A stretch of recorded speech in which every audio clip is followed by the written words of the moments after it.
This video is part 4 of solving equations, and this time we're going to take exponentials and logarithms and just mix them up.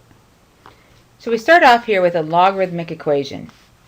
And if we remember with logarithms, we have a couple of options. We could change the base on it. Since it's already in log form, changing the base is kind of nice. Or we could convert it to an exponential. Or if we could graph it, but remember we can only graph if it's log 10 or a natural log. Okay, it's a common log or a natural log. We don't have a common log here, we have base 4. So we have to choose one of the other options, and I'm going to choose change of base, just to give us one more practice at it. So remember with the change of base, it says log base b of x is going to be equal to the log base c of x divided by log base c of the old base. So this is our x, and this is our b, and we're going to change the base on just this side. So we have log of our new, we're going to go to the common log, so we'll just write log of the inside, which was our argument here, that other number, 64, divided by the log of our old base, which we said was 4, and that's equal to x. So we're just changing the base on this side equal to everything else on the other side. And now we're actually done. Now remember, this is not the log of 64 divided by 4. That's a common mistake. Log 64 is a number divided by log 4, which is another number. And this is the exact answer. If I want the approximate answer, I could say log 64 divided by log 4. And we would have that it's approximately equal to 3. In this case, it actually is equal to 3, but this would be a good enough answer. They're both exact. But you don't necessarily know that by looking at that, so I would take either one. Now we have an exponential equation.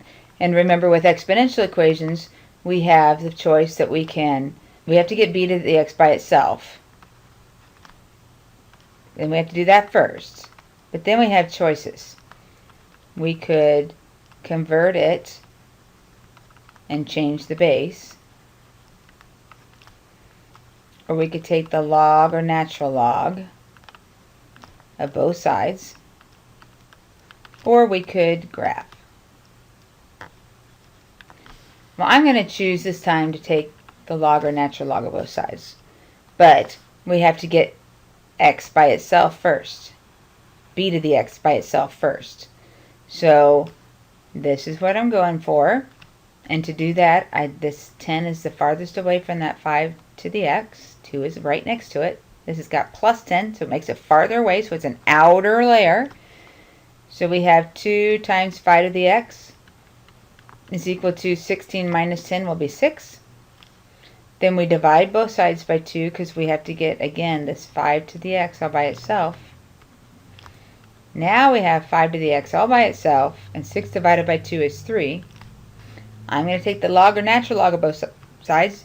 I usually take the log, so this time I'm going to take a natural log just to be different. So the natural log of 5 to the x, remember it doesn't matter which kind we take, is equal to the natural log of 3. And the property, we're using the power property here. And the power property says that we have to take the exponent and it can become the coefficient. So x times the natural log of 5 now, because that x has been moved, is equal to the natural log of 3. And if we divide by the natural log of 5 on both sides, then on the left-hand side here, we're going to have x, and on the other side, we'll have that natural log of 3 divided by the natural log of 5. That's our exact answer, and we can call it done. Now what if we have a problem like this one? Remember, this is an exponent that has a involved looking exponent, but we just say that that's going to work as one unit. And we can either, again, It's already isolated, so we can either use the power property, that's taking the log of both sides, or we can graph it, or we can change the base. Change the base may not be the easiest thing to do here since it's already an exponential. We'd have to go to a log. So that may not be the preferred method. It might be better to either use the power property or to graph.